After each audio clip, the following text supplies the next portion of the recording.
ধৈর্য যদি না থাকে সাকসেস আমরা পাবো না। অপেক্ষা করো, ধৈর্য ধরো। আজ হয়নি, হয়তো কাল হবে, কাল হয়নি, হয়তো বাট হবেই হবেই।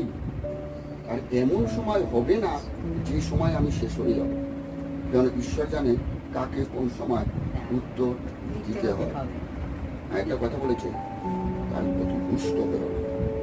যদি রুষ্ট হও কেবল দুষ্কর্ম করবে, আর কিছুই করবে না। অর্থাৎ পাপ দিনকে দিন তুমি বাড়িয়ে যাবে, কোথায় কমানোর কথা, তাতে তুমি আরো পাপ দিনকে দিন বাড়িয়ে যাবে, এতে তুমি শেষ হয়ে যাবে।